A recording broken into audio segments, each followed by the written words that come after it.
আমাদের দেশে জন্ম নিবন্ধন এবং মৃত্যু নিবন্ধন করা নিয়ে বর্তমানে যে ইউনিয়ন পরিষদ বা পৌরসভা বা সিটি কর্পোরেশনে যে ঝামেলাগুলো হচ্ছে, সেই ঝামেলাগুলো নিয়ে আজকে কিছু আলোচনা করব। অনেক সময় দেখা যায় যে জন্ম নিবন্ধন করতে গিয়ে নানান ঝামেলার সম্মুখীন হতে হয়, নানান তথ্য চায়, নানান তথ্য না দিতে পারলে সেই জন্ম নিবন্ধন করা নিয়ে ঝামেলা হয়, সেই সম্পর্কে আজকে আলোচনা করব। তো চলুন আলোচনাটি শুরু করা যাক। আসসালামু আলাইকুম। দেশ এবং দেশের বাইরে যে যেখান থেকে আজকের এই পর্বটি দেখছেন প্রত্যেককেই জানাই শুভেচ্ছা ও সুস্বাগতম।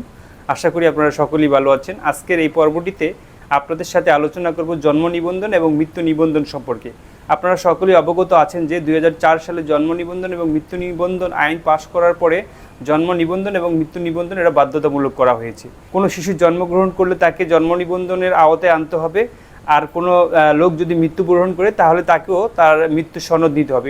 এর কারণ হচ্ছে যে বাংলাদেশে বর্তমান কতজন লোক আছে এবং কতজন লোক মারা গেছে এটা নির্ধারণ করার জন্য এই জন্ম এবং মৃত্যু সনদ, জন্ম নিবন্ধন এবং মৃত্যু নিবন্ধন অত্যন্ত প্রয়োজনীয়। আগে আমাদের দেশে যে আদমশুমারিটা হতো, সেই আদমশুমারির সময় এলাকায় এলাকায় লোকজন গিয়ে তথ্য সংগ্রহ করতো। এখন এই জন্ম নিবন্ধন এবং মৃত্যু নিবন্ধন কার্যকর হওয়ার পর থেকে কিন্তু সেই মাঠ কর্মীদেরকে কষ্ট করে গ্রামে গ্রামে এলাকায় এলাকায় গিয়ে সেই তথ্য সংগ্রহ করার কোনো প্রয়োজন হয় না। এখন ঊর্ধ্বতন কর্তৃপক্ষ ইউনিয়ন পরিষদ থেকে বা পৌরসভা থেকে বা সিটি কর্পোরেশন থেকে বা ক্যান্টনমেন্ট এলাকা থেকে যদি তাদের সেই জন্ম নিবন্ধন এবং মৃত্যু নিবন্ধন বইগুলো সংগ্রহ করেন, সেই তথ্য নিয়েই কিন্তু তারা বলতে পারে কতজন শিশু জন্মগ্রহণ করেছে এবং কতজন শিশু মৃত্যুবরণ করেছে। এই জন্ম এবং মৃত্যু যোগ বিয়োগ করার পরে কতজন মানুষ বর্তমানে বাংলাদেশে আছে, যার কারণে এই জন্ম এবং মৃত্যু নিবন্ধন এটা কিন্তু অত্যন্ত গুরুত্বপূর্ণ বিষয় হয়ে দাঁড়িয়েছে। তো আমাদের দেশে জন্ম মৃত্যু নিবন্ধন সম্পর্কিত যে আইনটি জারি হয়েছে, সেই আইনটির নাম হচ্ছে জন্ম মৃত্যু নিবন্ধন আইন 2004। এই আইনে অনেকগুলো ধারা আছে। সেই ধারাগুলোর মধ্যে কিছু কিছু ধারা নিয়ে আজকে আলোচনা করব, যেগুলো সাধারণত আমাদের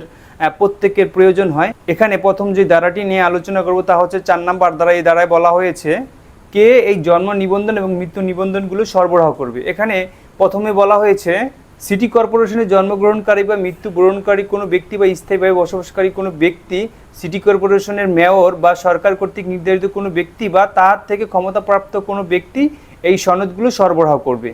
পৌরসভায় জন্মগ্রহণকারী বা মৃত্যুবরণকারী বা স্থায়ীভাবে বসবাসকারী, পৌরসভার মেয়র বা সরকার কর্তৃক ক্ষমতাপ্রাপ্ত কোনো ব্যক্তি পৌরসভা এলাকায় জন্মগ্রহণকারী বা মৃত্যুবরণকারী বা স্থায়ীভাবে বসবাসকারী কোনো ব্যক্তির জন্ম নিবন্ধন এবং মৃত্যু নিবন্ধন সরবরাহ করবেন পৌরসভার মেয়র বা সরকার কর্তৃক ক্ষমতাপ্রাপ্ত কোনো ব্যক্তি বা কমিশনার।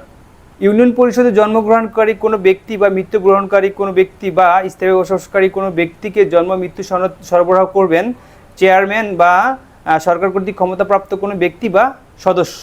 ক্যান্টনমেন্ট এলাকায় জন্মগ্রহণকারী বা মৃত্যুবরণকারী বা ক্যান্টনমেন্ট এলাকায় জন্মগ্রহণকারী বা মৃত্যুবরণকারী বা স্থায়ীভাবে বসবাসকারী কোনো ব্যক্তিকে জন্ম নিবন্ধন বা মৃত্যু সনদ সরবরাহ করবেন ক্যান্টনমেন্ট এলাকার বোর্ড প্রেসিডেন্ট বা সরকার কর্তৃক ক্ষমতাপ্রাপ্ত কোনো ব্যক্তি। 5 ধারায় বলা হচ্ছে যে জাতির ধর্ম বর্ণ নির্বিশেষে প্রত্যেক ব্যক্তিকে জন্ম নিবন্ধন এবং মৃত্যু নিবন্ধনকে রেজিস্ট্রিভুক্ত করতে হবে। 8 ধারাতে বলা আছে কতদিনের মধ্যে জন্ম এবং মৃত্যু সনদ ইস্যু করতে হবে বা তথ্য সরবরাহ করে সেই সনদগুলো নিতে হবে।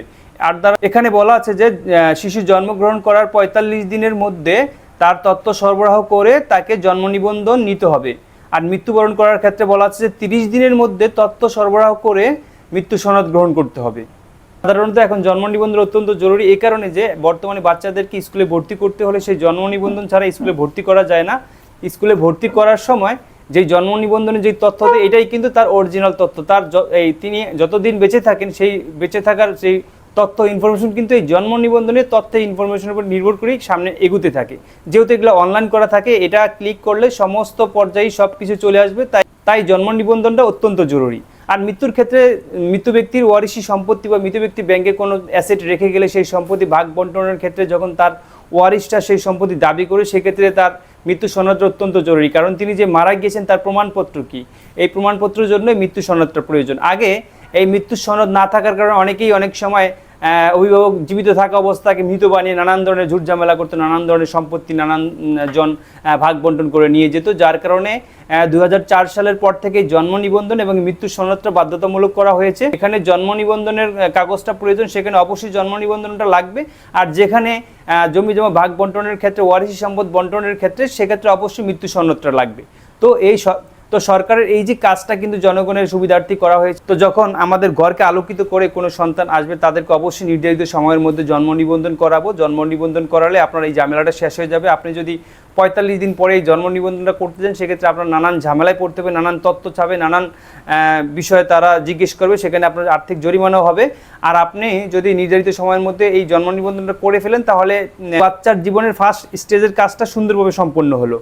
আর মৃত্যু সনদটা নির্ধারিত 30 দিনের মধ্যে আমরা নিয়ে আসবো। আগেই বলেছি কোন এলাকার লোকজন কোন জায়গা থেকে এই সনদগুলো গ্রহণ করবেন। তো জন্ম এবং মৃত্যু সনদ সম্পর্কে আজকে আলোচনাটি ছিল, আশা করি আলোচনাটি বুঝতে পেরেছি। আপনাদের যদি অন্য কোনো বিষয়, অন্য কোনো কিছু জানার থাকে, আমাকে কমেন্টস বক্সে বা মেসেঞ্জারে নক করতে পারেন, আমি সেই বিষয়ে আলোচনা করার চেষ্টা করব। আপনাদের সুস্বাস্থ্য ও দীর্ঘায়ু কামনা করে আজকে শেষ করছি। আমি অ্যাডভোকেট লোকমান হোসেন। আল্লাহ হাফেজ।